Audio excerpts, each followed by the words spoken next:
Hi everyone, I'm the Dynamite Doll, and this is episode number 15 of Dirt with the Doll. Today I would like to welcome to the Dollhouse my friend Thom DeMicco. He is a producer, writer, editor of the current documentary on the Jumping Bomb Angels, and it is called, The Angels of Violence of Grace documentary. Thom, welcome to the Dollhouse. Thank you so much for being here today. So much, Dynamite Doll. I really appreciate it. It was so great to meet you last weekend at 80s Wrestling Con. Yes. That was nuts. It's great to be able to connect to you, and I'm a huge fan of your father's. As you can see, I have some of his action figures right behind me. I figured it would be cool to put in the background, and no, it's just a real pleasure to be able to be here to talk to you about the documentary. Yeah, it was such a pleasure to meet you last weekend in Jersey. So you are from Jersey, Yep. And we got to meet at the 80s Wrestle Con, like you said, and it's just all about connections and networking and meeting different people that lead you to different paths, and that's kind of how we met, and I feel really blessed that we got this opportunity to do this interview today. Yeah, me too. It was so funny when you reached out to me. I was like, we had become friends on Facebook, and I was just starting to get some stuff together because we just released the first sizzle reels for the documentary, and I was like, oh, you know what? I had just watched the Mick Foley podcast. Yeah. Probably like a week or two before. And I was like, oh, you know what? Maybe I could wind up doing her podcast soon. And you reached out to me like later on that day. So there's like a synchronicity to the world. Oh, wow. I love that. It's been a lot of like meant to be's lately. So I love hearing that it's on your side as well. Oh, definitely. So let's dive right into your current project, the documentary I fumbled the name when I was trying to say it, The Angels of Violence and Grace. Is it currently fully out, or is it still in production? Right now I'm in the middle of editing it. I've been filming it for a little over a year and a half, close to 2 years. I actually had met Itsuki Yamasaki from the Jumping Bomb Angels at 80s Wrestling Con in May of 2024. Wow. I met her, and I had met Rob, who works with her and helps her with a lot of her appearances. And it was honestly like just kind of like a seedling of an idea that me and my friend Gabe had about doing a documentary about Joshi wrestling and All Japan Women's Pro Wrestling. And then after I met her, we were talking. She was so sweet and so nice and just so like excited to be out and talking to fans and, you know, talking about the Jumping Bomb Angels.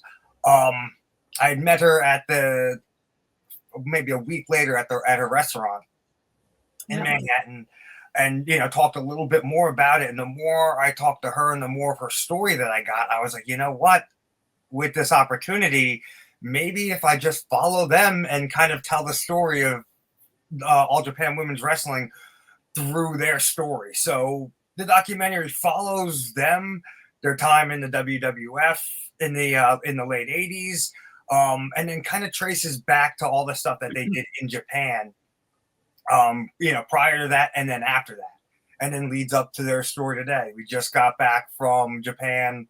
In Japan right after Thanksgiving. I left the day after Thanksgiving. We got back in the middle of December. The Jumping Bomb Angels had a 40th anniversary show in Tokyo on December 1st. And that was just absolutely incredible. Like such a great show. Wow. Especially in Japan. Must have been incredible. Oh, it was great. Your cousin Harry Smith wound up showing up. I know they had reached out and invited him. Oh yeah, I think he posted a picture with the girls. Yeah, I guess he's been working All Japan Pro Wrestling out there. Yeah. But no, it's just a really, really great show, and just like the people, like the women that they had on the show and the show in general was just a really cool piece in time. Like that era in Japanese wrestling, specifically in women's Japanese wrestling, was something really, really special. And honestly, it's the reason why I'm doing the documentary. That period of time, so much of wrestling is still just catching up to what these women were doing back then now. A lot of what I see in AEW and a lot of what I see in the indies is taken directly from All Japan Women's, you know, stuff that they were doing in the early, you know, sometimes even the early 80s. Yeah. A lot of people say, you know, my dad was way ahead of his time. And I hear that a lot with the Jumping Bomb Angels as well. So before I started this podcast, I started a project with some friends, and we were covering old wrestling pay-per-views. And so it was the kayfabe era we were covering.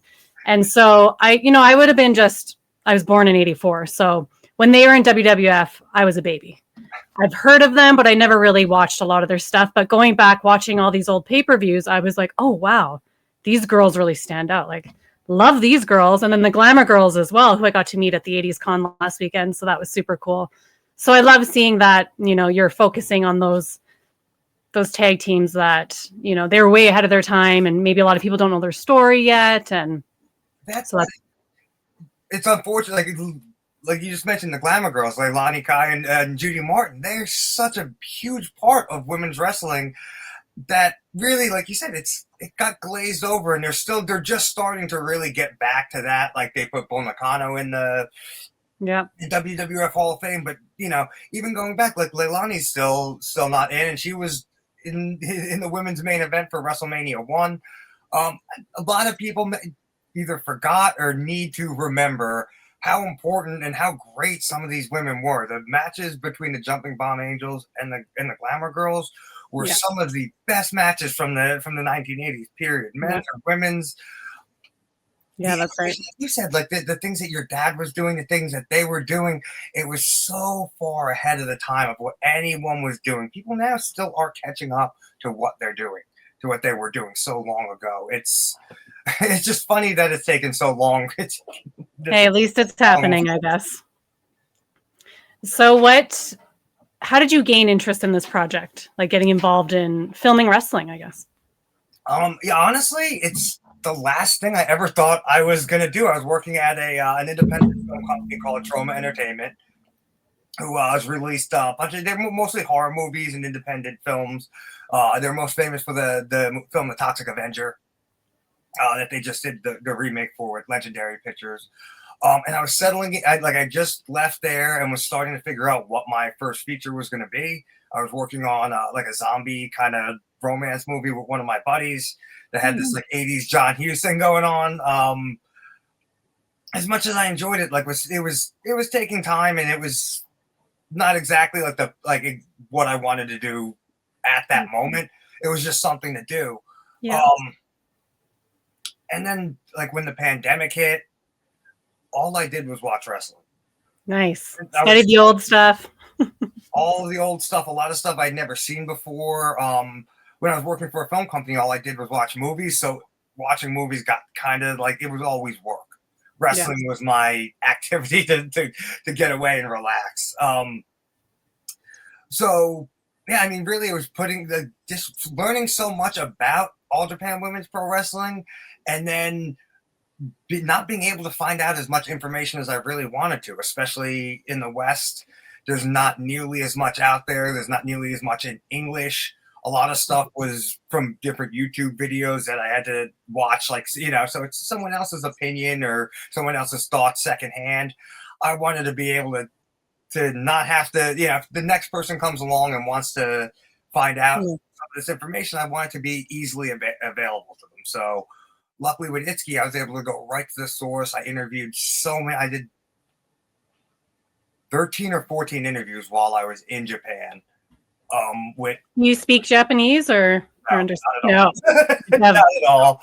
Luckily, a good friend of mine, my friend Kino, who I met through the Jumping Bomb Angels. She was working as a translator and a producer on the documentary. She translated for me the whole time. That was the only, that was the only thing that I missed out in Japan, because I had a guide and someone to be able to translate. I did not do a lot of research before going there. I knew I'd be taken care of. So that's one thing I will, we'll try to make up for next time I go over there. So what's your relationship like with these women now that you've been working with them for a few years? I saw you saying hi to the Glamour Girls at 80s Con. It looked like you guys really knew each other and had a relationship. And it's honestly, it's been so great. All of them, Judy, like Lonnie, Norio, and Itsuki, all the women that I've talked to have been nothing but sweet. I think they appreciate the fact that I'm trying to just put out, not only information about them, but information about all their friends and like what they all did together. Because that was a big thing, especially being over there. You get this feeling of camaraderie, of community. all these women still, even after all these years, still spend so much time together, hang out. We had a lot of, this is a weird thing they do after the 40th anniversary show. We had an after party, but they do after parties like days later. It was like 3 or 4 days after the fact. But it was such a nice, sweet, intimate kind of event. But so many of the women that wrestled on the show, and so many of the women, just that would, that come and, can't, physically can't really wrestle that, but that more came out. It was such a really good time, spent hours together. And you just feel like, to me, honestly, and it sounds funny, but it was like watching a bunch of people who went to high school together reconnect, people who went through a lot that you can feel had I always say that the people that you went through like adolescence with, there's a certain bond that you have with them because there's a certain growth and like coming of age, coming to terms with things that you go through with those people. And that makes you close in a way that doesn't necessarily happen later on in life. And I think even though, do you believe it's for women as well? Because there's less women wrestlers generally. So either you're going to bond even more, you're working each other more often, but also there's that cattiness to women too. So if you make it through all these years, then you're like, all right.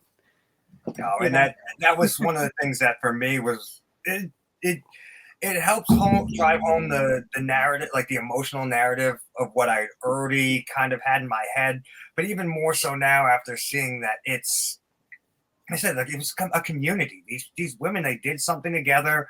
It was something so special, and there's a part of them that's connected to each other, and will be through time. And it was really cool. So many of them have, I think they have the specialty bars out in Tokyo. So many of them have different bars. There was one night, like the last night we were there, that we went to Yomiko Hota's bar, and then we wound up at Norio's bar. They all have their own bars that they own. Yeah, a bunch of. I would say like close to a third to half. I have heard there's a Dynamite Kid shot somewhere. I don't know if you ever heard that or. You know what? I wish. There's a bar, but I've looked it up though, and I can't remember what it is. But it's something very light, like something in orange juice. I'm like, that's not what my dad would have. But you guys tried. I appreciate it. Do you believe these women don't get enough credit in their careers? Oh, absolutely. Yeah. Absolutely. So many of the women, there's so many moves that these women today that, they created that you see that are so common today, like the Death Valley Driver, that's Gomita, who's, a known wrestler over there, but not as known over here as she should be. The Death Valley Driver is not only an awesome move, but everyone uses it. And honestly, I think the Jumping Bomb Angels luckily get a little bit more because they did spend some time over here. Not enough time, but not enough. I think the tape, like during the tape trading days, a lot of people got aware of Minami Toyota. Yeah. And she like people equate her to your dad. Her and your dad were the two wrestlers who were completely unaware of their own physical well-being and just moved and did things in such a way that not only so believable, but just like majestic in the way that they moved, in their execution. Effortless. Yeah, it's a perfect word. So I think some of them get the recognition that they should get, but I don't think enough of them do, and I don't think people realize. Just exactly. I know there was a big thing with the Tiger Driver 91 a couple years ago when Will Ospreay pulled that out in the match versus Kenny Omega, and that came from Jaguar Yokota. she had done that for the first time in either 1979 or 1980. So there's a lot of history that I just like to hope that people can connect back to history, because there's things that people love and appreciate about modern wrestling that they don't really realize come from Japan and come from these women. Were you big into 80s wrestling growing up? I was huge into 80s wrestling. I'm only 2 years older than you. I was born in 1982. Yeah, I couldn't have guessed. I'm like, just taking a guess. We're around the same. And I had an uncle when I was very young, who absolutely loved the Macho Man. Yeah, he's one of my favorites too. Macho Man and Roddy Piper as a kid. I liked all the heels when I was of course. But I remember just watching your dad. I remember watching your dad and the Macho Man were two of the big hello kitty cat. Oh, he has to say hello. I love animals. Look at you. You are fluffy, buddy. I know. Look at him. Now stop meowing. The athleticism. When I was a kid, that's all I wanted to do was be a wrestler. So did you go to shows growing up in like the Jersey area, or were you fortunate enough? Or not until like late high school, maybe like a little after high school. They did a lot of independent wrestling shows, and they'd always have people that were fresh off of WWF contracts. Yeah. At the time, I think the first one I'd gone to was probably like 2002, maybe 2003 or something. I remember seeing Tommy Dreamer. Since then, I've definitely taken advantage of being in a really good area for wrestling. GCW and JCW. I know you guys have so much. That's why I keep coming out that way. So much to choose from. Now that I've seen a lot of the Brand X stuff, and that's in Philly, I'm really looking forward to going to a show out there soon. Well, they're from Delaware. So they're kind of like they run in Jersey, Philly, Texas. They're going to be doing Vegas in April. Or at least all the shows I've seen advertised have been in Philly. Yeah. But, no, they look like they have a great promotion. I love going to see deathmatch wrestling. Yeah. I'll definitely let you know the next one. Oh, please do. I was always a huge wrestling fan from the 80s growing up.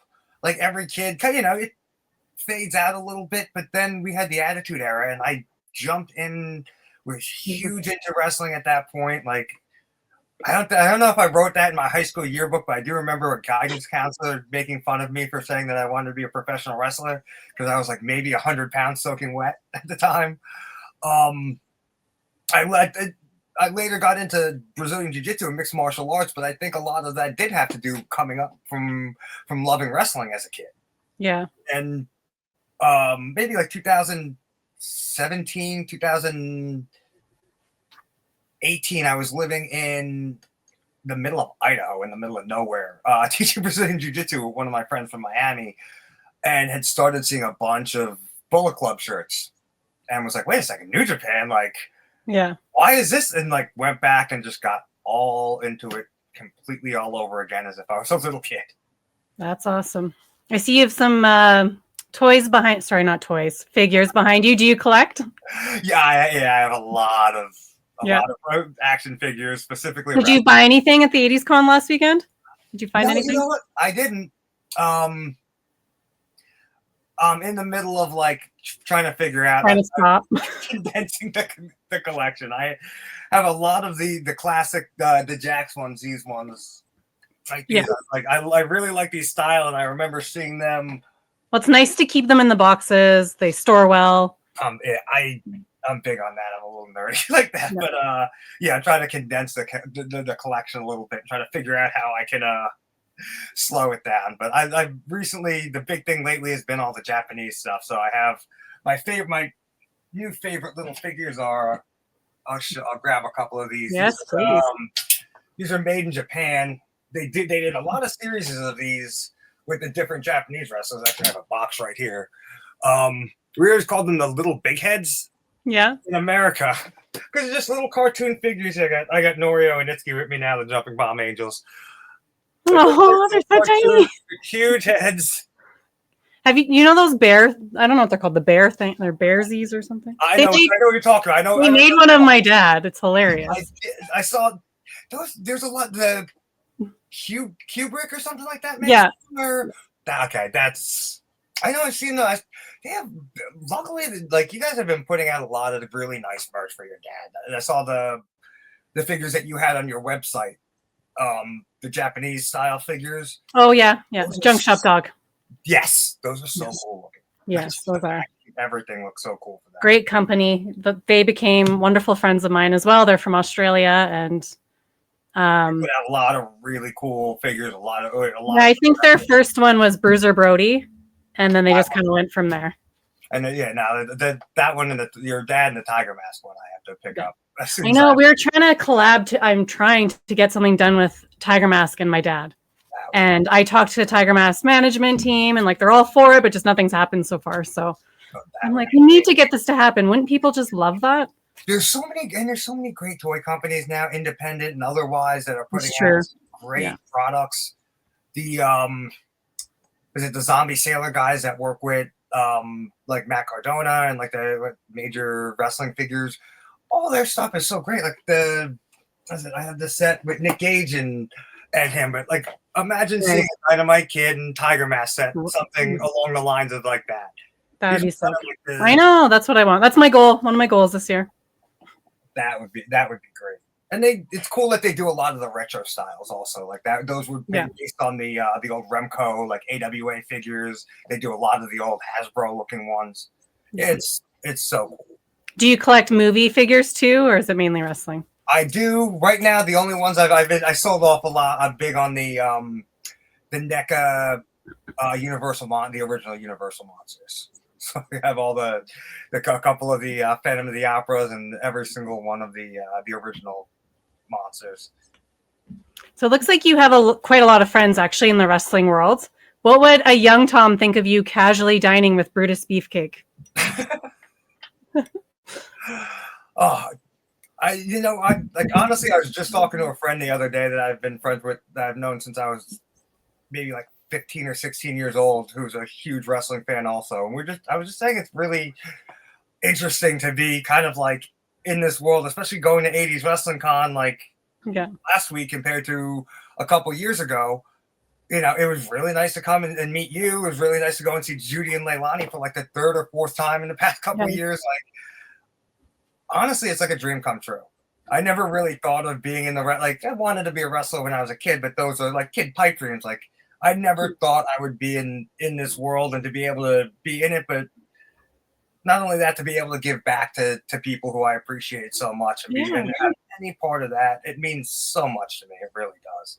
Yeah, you found your way. Even if you didn't become a wrestler, you still are giving to the community in some way. You're involved some way. Yeah, things that are meant to be always find a way to happen, no matter what kind of weird twists and turns, life takes. But, that's, I guess, that part of wrestling really was always in my heart, and it's been able to come out in this way. Like I said, I look at it like a privilege. I really do. To have been given access that I was to all of these women, and to see, like, I was backstage at the show with them, which is I wasn't backstage, but I was in the tunnel, like, as they were walking out. And I got to see a lot of stuff that. So you were doing filming there when you were in Japan? I got to film. I had actually filmed Dump Matsumoto in an interview with her before, previous to the show. The way our schedule worked out, it just kind of, that was the most convenient for her. So we filmed that, and I got to film a bunch of stuff around the show. That's actually the one thing that in editing, it's like the one thing that I'm like almost 100% done with, is the montage that is going to be at the end. Yeah. So you filmed everything you need for it. You're just editing now. Is that where you're at? No, the only thing I haven't filmed is the biggest part, which is Hall of Fame. I wanted to save that until I had a lot of the story kind of hashed out and had a good idea of how things were flowing. Most of it is her story. And most of it's coming from her perspective, especially all the stuff that happens, with them in the United States.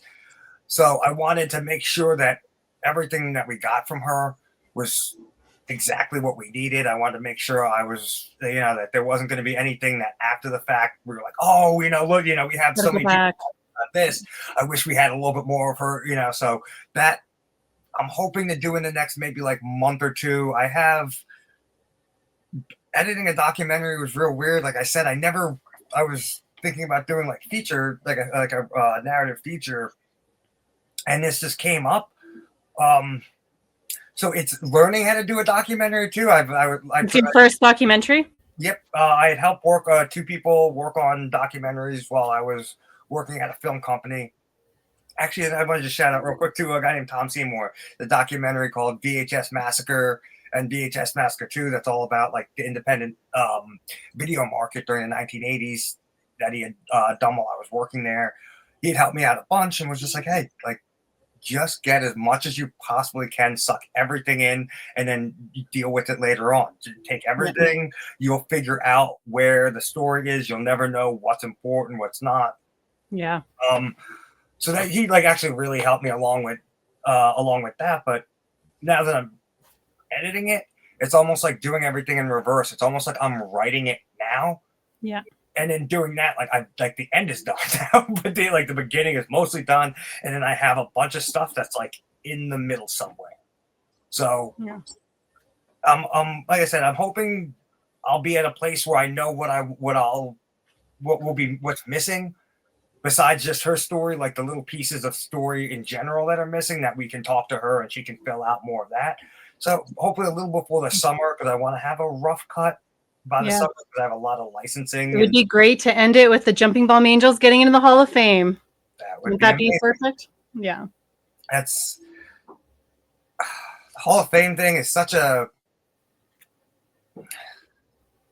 it's just so crazy, and it's so like interesting to me how they go about, kind of picking and choosing and what they do. They should definitely be there already. So I understand. Say to be said about your father, and say to be said about so many people. But the recognition, and honestly, like what you've been doing and keeping your dad's name out there has been so great. Thank you. Even just the fact that I get to see, Dynamite Kid merchandise and stuff like that. Like, get to, my niece is 4 years old. She's the wildest, or no, she's 5 now. Oh my God. She's the wildest 5-year-old kid in the world. And she absolutely loves to play with the old LJN figures. She just likes to smash them together. Yeah, they're nice and durable. She always takes the Dynamite Kid figure, and she loves Bobby the Brain for some reason. She loves to smash them together and play with them. But between that and then some of like the women's wrestling, that's what I'm using to help get her hopefully into watching wrestling one day. Oh, so cute. I know I had the LJNs growing up, and they were always, I'd have my Barbies and then I'd have those as my Ken dolls. And because my mom was taller than my dad. So my Barbies are taller than the LJN dolls, but I'm like, this makes sense in my mind. Oh, you know what? Real quick, I wanted to, now that you mentioned your mom, honestly, and not to bring anything crazy up or anything, but I really wanted to say that, like, I have the absolute utmost respect for your mom. Thank you. Especially when she talks about like CTE, head injuries, and all that stuff. That's such an important thing to me. Like I mentioned, I came up doing martial arts. I trained mixed martial arts a long time. I've been doing Brazilian Jiu-Jitsu for 19 years now. I trained and was friends with a lot of professional fighters down in Florida. So those are things that, for me, have always been concerns of mine. I mean, I didn't get hit in the head nearly as much as other people I know, but there are things that I always think about, things I always am concerned with. When I talk to my friends, there are things in the back of my mind, especially now that we're all in our 40s and stuff. So the fact that your mom always pushes that, even in like the Dark Side of the Ring episode, and they cut it to like the last thing she said at the very end of the episode, which kind of bothered me. I wish that had been put in there, but like, I really respect the fact that your mom pushes that narrative and makes sure that that's something that's mentioned and out there. I think that's very, very important for especially young wrestlers nowadays. Yeah. Thank you so much. Young athletes, really, but that it does mean a lot to me to hear someone say that, especially someone with the experience that your mom has. Yeah, she's pretty passionate about it. Years ago, when I don't know if you ever saw the CNN interview that came out, she had done an interview, and that's right around the time I think the episode was actually about Chris Benoit, I believe, or it was around that. I've never seen it, but I remember hearing all about it. Well, her whole point in agreeing to do it was to talk about CTE and, bring awareness to seeing the signs of your loved ones if they have a brain injury and they're starting to act a little different and stuff like that. But of course, they just chopped up her interview and made it seem completely not the message that she wanted to put out there. And so then again, when we got approached to do Dark Side of the Ring, we had this opportunity again to put our story out the way we wanted to put it out. And so we thought they did a good job. I mean, they wrapped it up at the end, kind of. Yeah, honestly, that was the only thing. I thought it was a really great episode. I actually have a very, very loose connection to Evan from Dark Side of the Ring, because he had gotten started at the same film company I did. Okay, I've cool. spoken to him a couple times, like years and years ago. But Yeah. no, and it was. I thought they did a really good job. I thought they were very Yeah. respectful. But I thought that was. I honestly thought that is such an important part of the story, Yeah. and that it really to put it just as like the last thing that they have your mom say at the end of it. I kind of thought that Mhm. was a little bit. Just thought they Well, could have we done are a lot more. It we could have been more heard impactful. about it still, and men's mental health and stuff like that is something I'm very passionate about. So I do think that it's only the beginning of what we want to do with that. And my mom's a teacher. I feel like she's going to be retired soon, and we're going to start our own thing of bringing awareness to stuff like CTE and Honestly, that's men's absolutely mental health. My mom's brother actually commits suicide as well. So just speaking on men's mental health is really, really important to us. So yeah. no. That's honestly that's so. The way I've heard your mom speak about it, like in the few clips and stuff I've seen, and like on that, you can see it's, and you don't hear everybody talk about it, especially someone in her Exactly. situation. Yeah. And I think to hear her say it means so much more than just, if I were to say something or if somebody else were to say something. So I do have such a great amount of respect And for your mom. I grew up my whole life without my mom ever saying a bad word about my dad. And, she'll say it to this day, like that was the first love, like the love of her life. And the person that he ended up being when these bad things happened, that wasn't him. She's like, that's not the man I fell in love with. So it was definitely CTE. Yeah. No, You and know, honestly, I see it with people I know. Um, I worry about seeing it myself. I mean, like I said, I haven't taken a lot of nearly as many hits to the head as many people, but I know I've had a lot of concussions, and I know I've had things that like I yeah, probably didn't think were concussions at the time or whatever. Your boys, you get hit, you don't realize things, and you're also, especially during that time in the 80s and 90s, I played football as small as I was. I played football from sixth, seventh, eighth through like middle school in America. Um, that would have been early, like 19, probably like 92 to 95 or 90, like in that time range, mm-hmm. up to 96 maybe.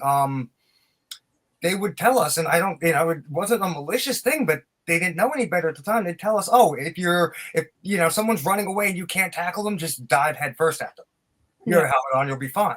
It's things that people didn't know, and yeah, it's good that there's been such good information out now. There's been so many more studies, and it yeah. really is an important thing. My sister and I unfortunately have like an irrational fear of like brain injuries. Like with our children, like jumping on the playground, we're like your head. Like I unfortunately, just growing up in wrestling and seeing so many concussion people with concussions, and even me being a wrestling manager ringside, I'm just so nervous about concussions, and they do happen. So you really got to be careful. yeah. Look at Mick Foley's daughter. Yes, I She know. was And see, I haven't gone on rides for years since I became a mother. I got way more um I don't know, not anxious, but just like cautious. cautious. So I no longer went on rides, like things like that. I'm just like, no, so yeah, the perfect example why not to go on rides. No, I'm the way I see a lot of like my niece is so much like me. She's always jumping around going crazy, but I'm the exact opposite of how I thought I would be. I am always running over and like putting my hand under her head and Yeah. trying Oh yeah. to Do you be. have kids? No, I don't. Yeah. Yeah. So imagine if you had your own too, you'd be extra I have nervous. a beautiful niece and an absolutely handsome nephew that looks exactly like me with lighter hair. Oh, cute. But yeah, it's different. That especially after knowing these things, like you said, it's just paying attention to signs and being able to see things. Just that will make a big difference, hopefully, in the future. And the more studies, the more that people like you, more people like your mom that have experience talk about these things and they're out in the open, the more people are going to be okay with saying, hey, something's going on here. Let me go get checked out. Yeah, exactly. So besides being a producer, you are sometimes an actor as well in your bio. Every now and again, I used to get stuck doing that. What's the Yes. most ridiculous role you've ever had? Most ridiculous. I was in a music video for a band called I'm hoping I pronounce this right. Sugabog. They're like a death metal or crust band from Century Media Records. We had done a couple of videos with them. We did one video for Body Count, which is Ice-T's metal band. And then we did 2 videos for this band, Sugabog. I played the sleazy record executive. Yes. I love that. Only a few shots here and there, but that was strange. Were you at a desk, or did you have a clipboard, or what was the? I had a desk and a clipboard with a contract. Yeah, perfect. You got to send me that video. I will. I think the weirdest thing I ever did was I was in they did the Mr. and Mrs. Smith TV show on Amazon not too long ago. I don't know when it came out. I filmed it years ago. Yeah. I was an extra in that, but I show up in like a bunch of scenes where like Donald Glover. I was in a group that they kept moving around, and I wound up being in like 3 or 4 scenes in a row. So if you pay like really close attention, he like runs by me in a mall and then runs outside and runs by me and then runs up to a fruit stand and like I run away from the. We're just everywhere. Yeah. We're everywhere that day. That's hilarious. The acting is too much. I don't like remembering lines. So did you act before, or did you like get into producing first? No, that was it was something, the first time I ever acted was in a short film I was directing. Oh, okay, so you kind of just were like, okay, I'll put myself in it. I need a body. I didn't trust anyone else to do and not get hurt. Oh, yeah. And I was actually kind of just playing a version of one of my best friends, which I thought would have been funny to do. Yeah, perfect.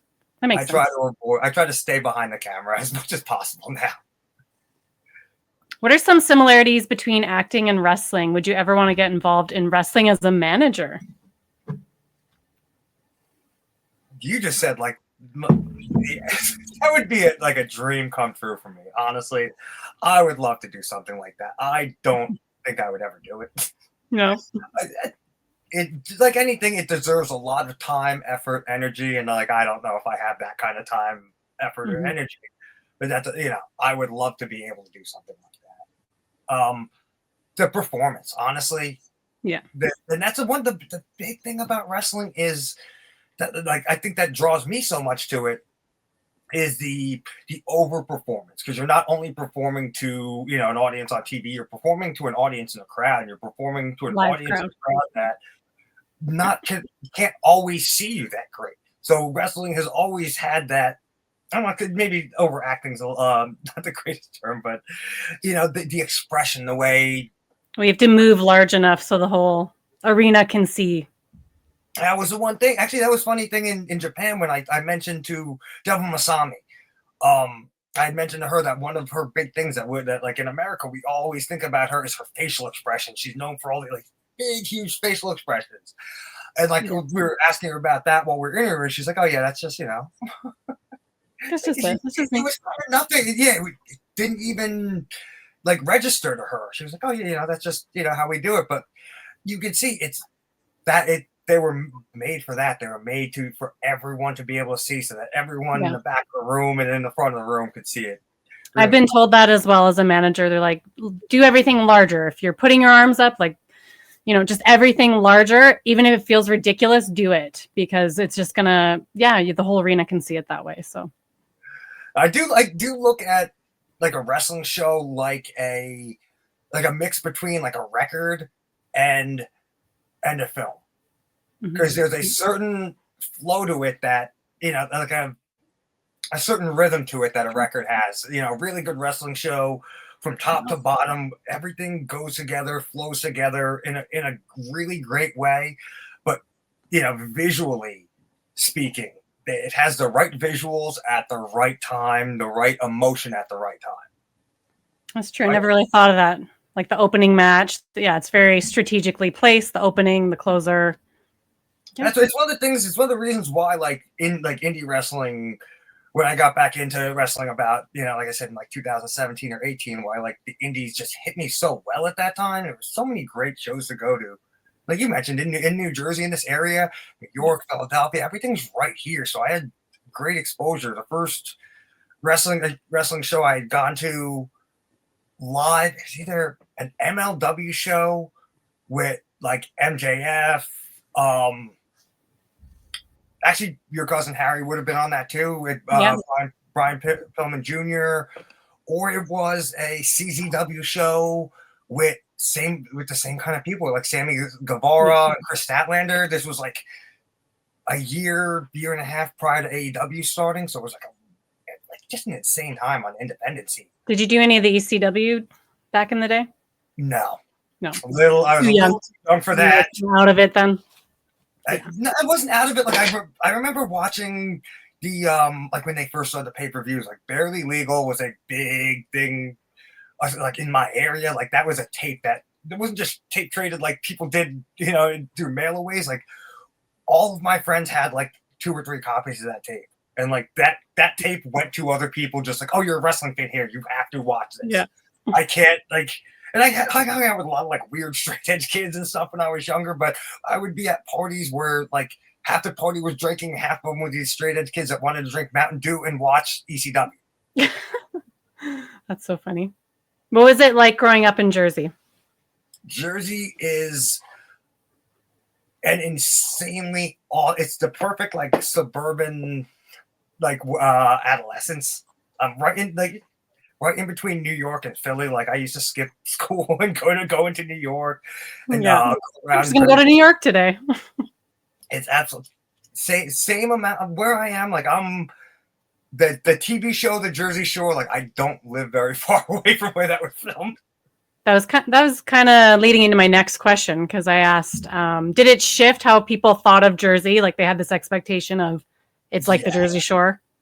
I was living in Fort Lauderdale when that show first came out, and everybody that I was meeting at first just thought they were very surprised. They're like, oh, you don't talk like that. I was like, no one does. Most of those people aren't from that area. Yeah.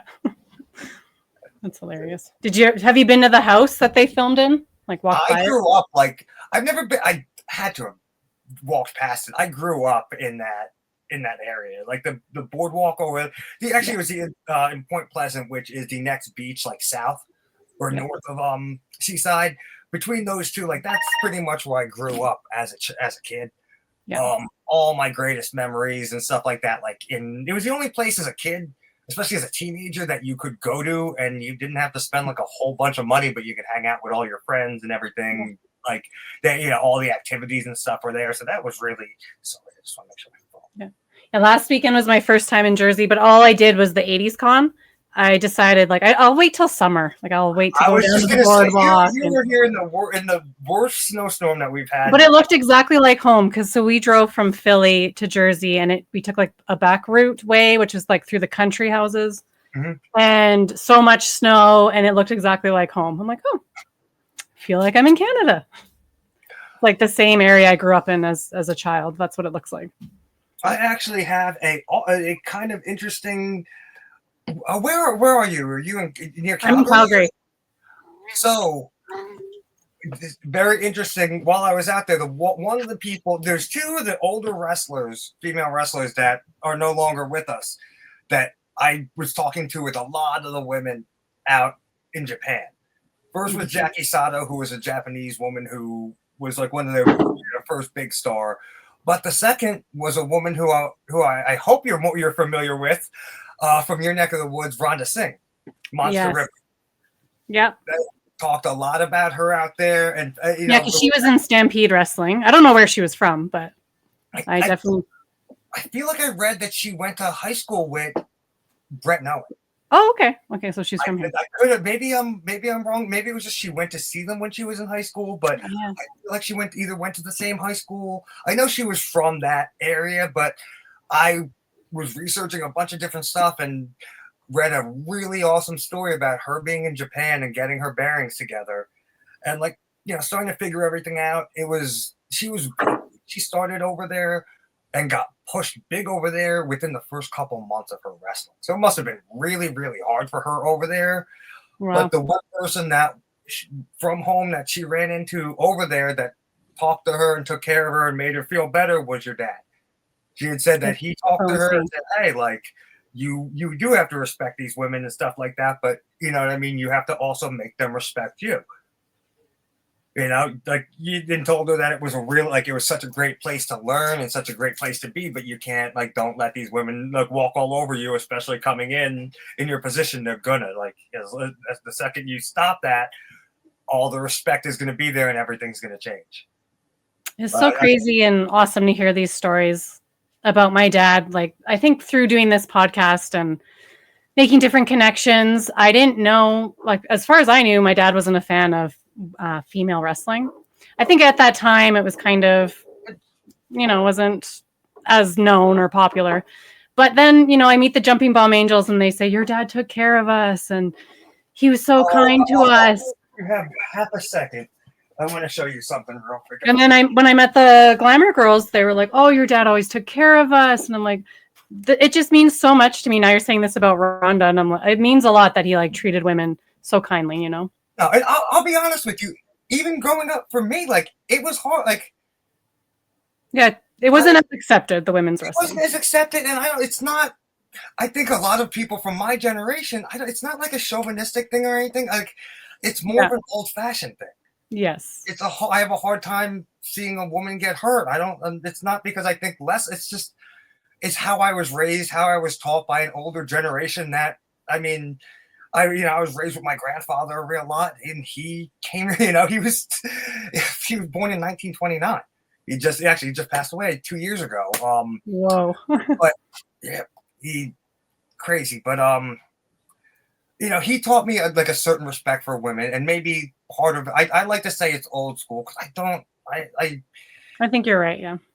It's not any, like I said, I don't look at it as anything chauvinistic or looking down, but you were taught, I think it's a basic human respect in general, but I was always taught to treat women a certain way and with a certain amount of respect. And I have 2 younger sisters. Yeah. So I was always taught to look out for them a certain way and take care of them. So yeah, and my dad being from Northern England, they're definitely a little more old school. For sure. No, and it takes a second, but when I was younger, watching the Jumping Bomb Angels was one of the most amazing things when I was a little kid, but especially coming up to the Attitude Era, they didn't give a lot of respect to women's wrestling. Yeah, no, they So didn't. it was kind of easy to be to kind of move it aside. That's true. Things have changed a real lot. We've come a long way, yeah. Only a really long way.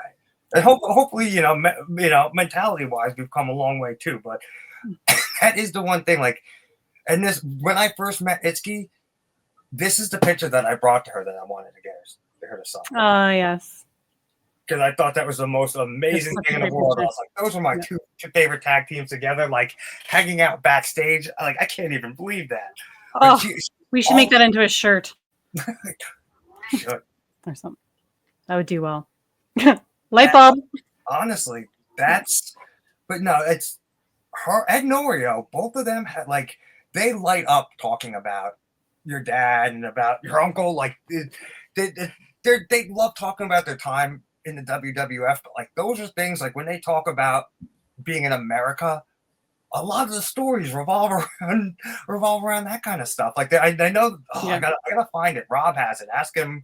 I don't know if you've seen it. There's it's the best. It blows. Where they're drinking around the table with Bobby the Brain. Oh, that's my favorite picture in the entire world. I think. Yeah, the entire world. Such a good time.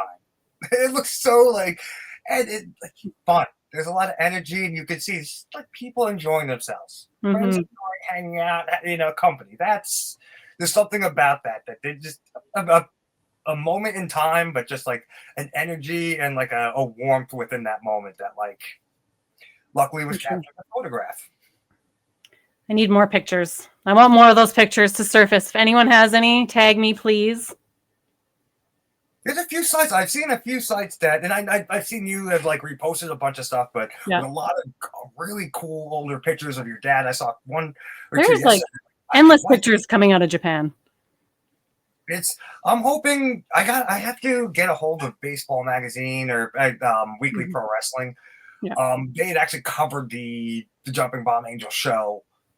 In the magazine, they put my picture in it. It was the most I don't know where it is. I have it somewhere, but that's the most amazing thing to me. I thought that was so weird as a kid that the wrestling magazine in Japan was called Baseball Magazine. Yeah, what the heck?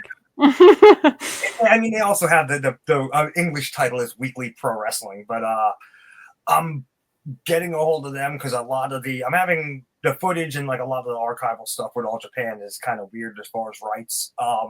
Yeah.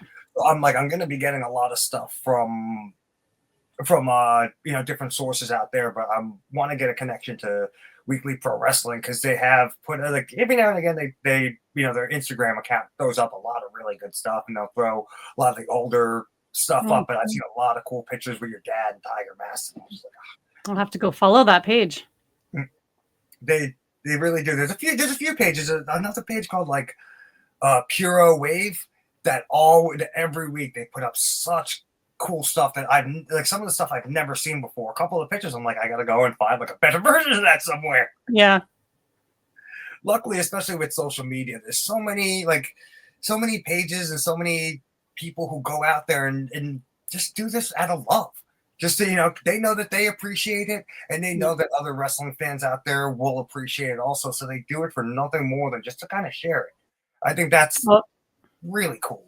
I posted a cool picture today. I don't know if you saw it. It's my dad versus Anoki.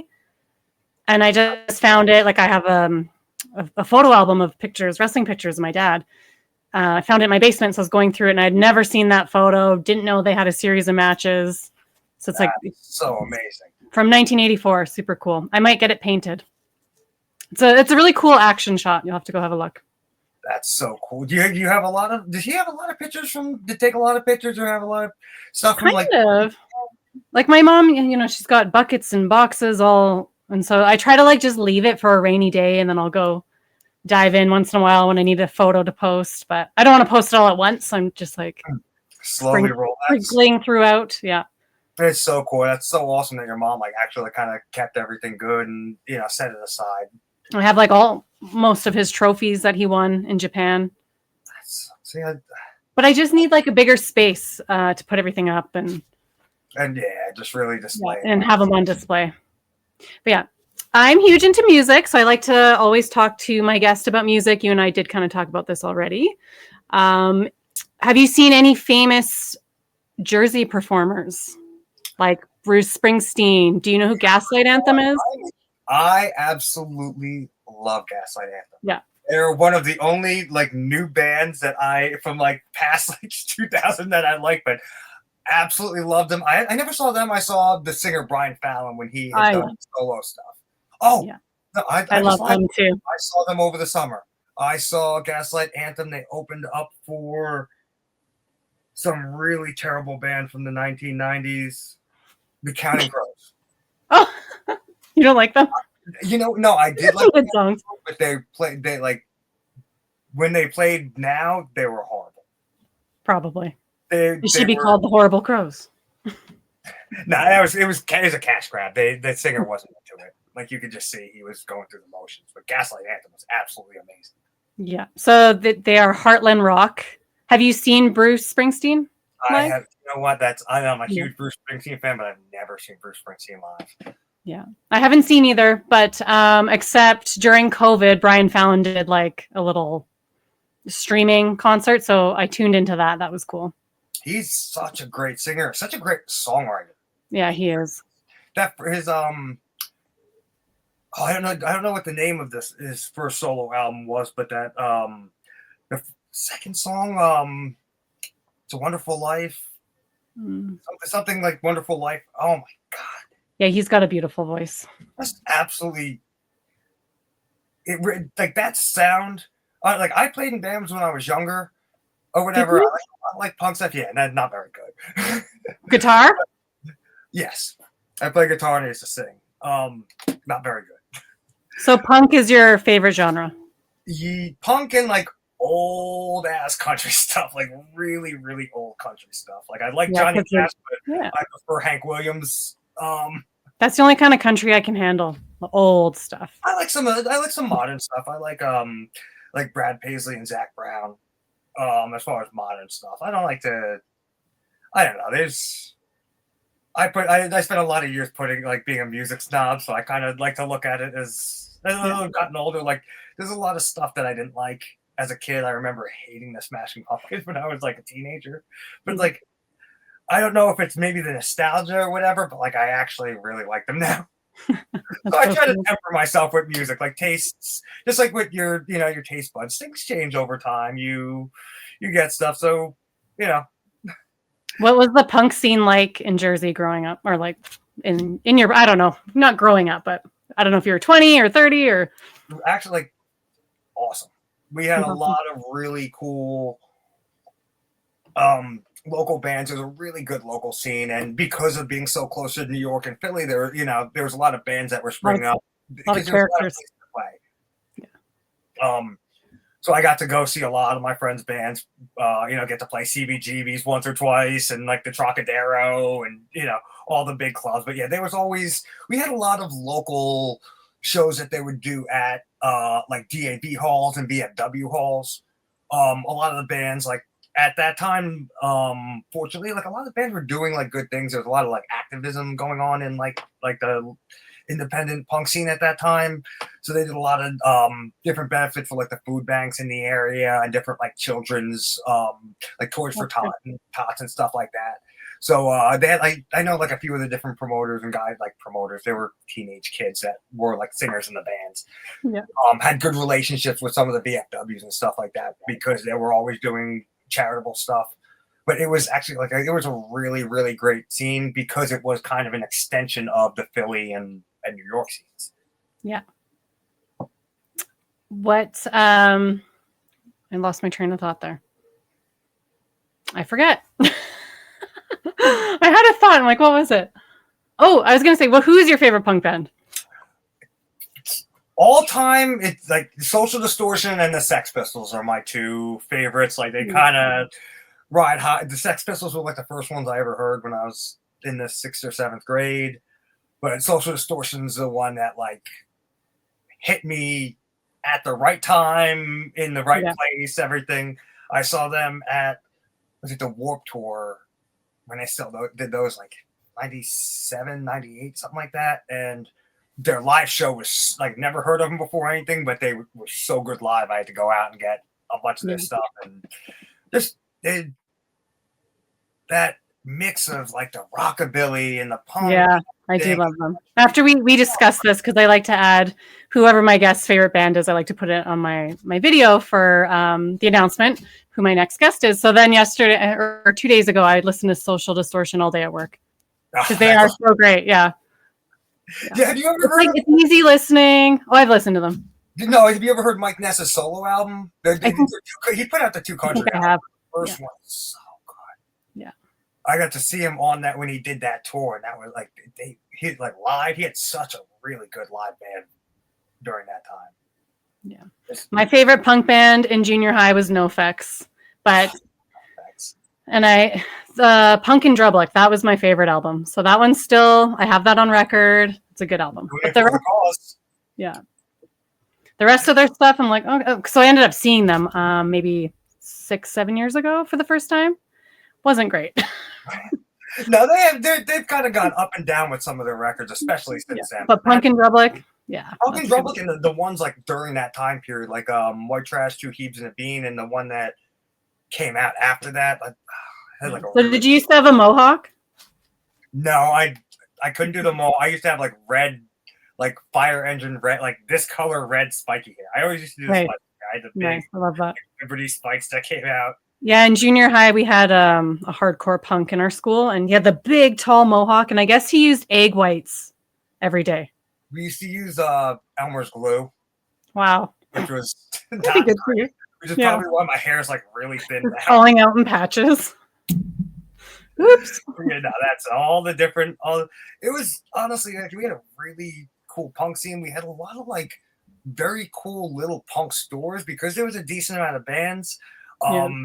We had a lot, like half the bands like owned like little record stores here and there, like in the New Jersey area. So we used to drive like all over the state. But it was like when I was like a freshman in high school, like my friends that were seniors, that was like our weekend thing. It was like, okay, let's go record shopping for the day, and you drive You know, you'd wind up driving 5 hours through a state that, you know, you really could drive through in about an hour and a half or 2 hours. I feel like it's not like that anymore. Maybe I don't know because I'm not in it.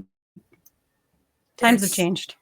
Times have changed. Nothing's with like the record stores and you know stuff like that. There's like one in every state. It's because that's when I moved to Idaho. Well, we do have record stores, but it's just no, they're not the same. I was in a record store in Fargo, North Dakota, a couple of years ago when I was like moved out to Idaho, and it was the closest thing to like a real record store that I felt like I was in a while. Nice, like very old school, like record playing, like retro tees for sale that were like that, like definitely haven't changed at all since like the late 1990s as far as like what they look like. The way they had everything set up was really cool. Yeah. Do you have any other projects going on, or just have the one?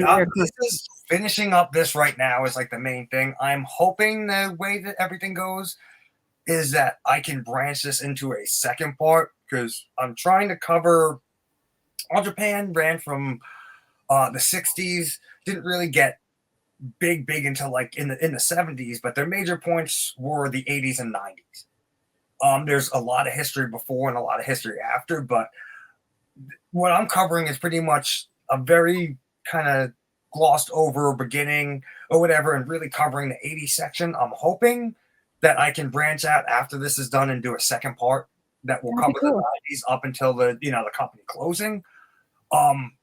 We'll see how that goes. So 2026 goals, would that kind of be it? Nice to start to set it up. I'll see. I'm going back to Japan in either late April or early May to kind of finalize some different things and, you know, for the documentary. So I'm hoping that I'm also going to be at that time kind of talking to people and setting things up for, you know, early next year to go back and start filming some of the stuff. I mean, some of the footage I have with some of the interviews I could use for that. I need more, but I don't want to overcommit myself to something like that just yet. Of course. I'm so focused on really putting out. It's so important. This is someone's life. Just like I'm sure you know you're working on that. Oh, actually, that's a question I had for you. The UK film that they're doing about your dad, is that going to be a documentary? Is that going to be a No, it's a biopic. See, that's what from when you were talking about it. Yeah, they wrote documentary in the post, and we corrected them, and then they had redone the post, wrote biopic, and then they posted it again and said documentary. So I was just like, oh, whatever. Oh, okay. Well, I didn't know just based on the video, because the video was kind of shot and set up like, you know, like a documentary, but that's absolutely amazing. But you see, it's important for you to make sure that your dad's story is told the right way. Yes. I feel that same, like you guys are family. So like there's that connection there. For me, it's even more important because like I don't want these women to ever feel like they were taken advantage of by somebody. You know, in the long, you know, in the grand scheme of things, they were probably taken advantage of way more than they should have been. They should have made more money. They should have had more recognition. Of course. For me, it's just super important to make sure that their story is told in a way that they're happy and they feel that they were respected. You know, that's I look at it as if it was me and someone was doing a story about my life, like I would want to make sure it was told a certain way and that the person who was telling it had a certain amount of respect and a certain vision that they were kind of seeing through. And I hope that, you know, when this is all said and done, that they understand that this is something that was really, really important to me.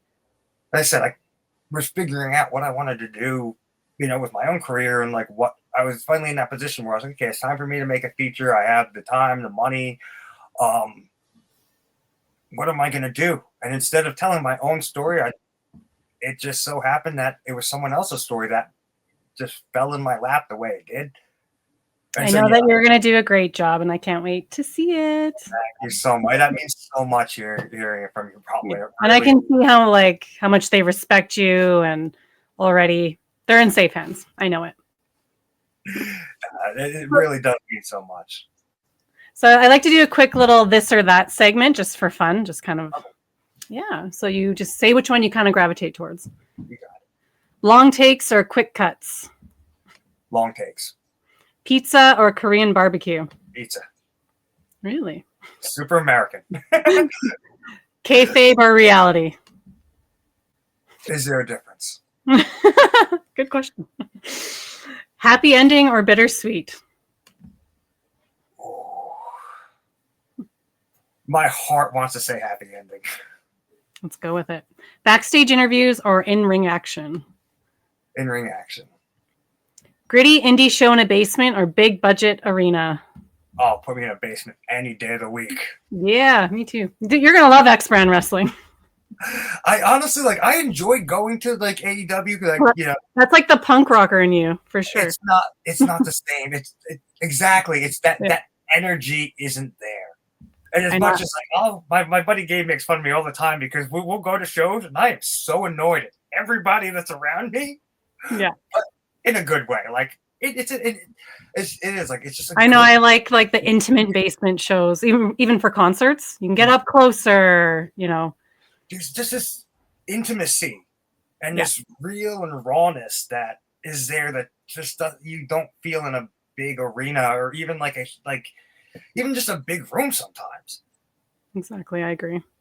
So I have two more fan questions. Wrapping it up here. All right. What change would you like to see in wrestling? Honestly, that the biggest change that I'd like to see in wrestling is people just in general being more protective of each other, and we talked about the head injuries and stuff before, just more awareness of that, and we're definitely seeing a lot more of that now. But just people even being careful with that. Honestly, that's such a big. It's just people's culture. People, I just knowing that people have these families. I teach jiu-jitsu. I have students, a couple students that are older guys that that are hurt, and they just do it because they like being a part of it. Yeah. And sometimes they see the 20-year-olds and they think they can act like that. And I'm like, listen, you have things you have to do when you leave here. Those are more important than here. It's more important for you to have a quality of life. Yes, absolutely. So just people having the best quality done with their careers. Yes, we have made improvements, but let's keep continuing. Yeah, doesn't have to stop. What's your ultimate favorite movie of all time? You know what? I have two, and I have to say them in tandem because it's a little juxtaposition. Absolute two favorite movies of all time are It's a Wonderful Life and Clockwork Orange. Okay. Very, very. I don't remember those movies. I know I saw Clockwork in the 90s, but I can't really remember it. Clockwork Orange is just it's a perfect movie because it has a literal divide line, and everything that happens at the beginning has some kind of outcome or some kind of part in the end. Yeah. And then It's a Wonderful Life. It's just a beautifully done movie. And up here, this is one of the main reasons. As much as it's such a great classic story and such a great movie, the main reason that it's one of my favorite movies of all time, is because for that movie to have a happy ending, the villain didn't have to get punished. The villain walks away scot-free at the end of that movie, and everything is still settled, and the hero still winds up ahead, and everything still works out. Because honestly, that's a little bit more realistic in life. Well, I know what I'm watching tonight. Do you have any projects you would like to let my audience know about, or where they can follow you? Anything? Follow me on social media on Facebook and Instagram, Thom DeMicco. I think I have a Twitter or an X, but I haven't used it in a long time, so I'm afraid to even look at it. JumpingBombAngels.com is the website for the documentary. We have one of the sizzle reels up there right now. I have to put the second one up.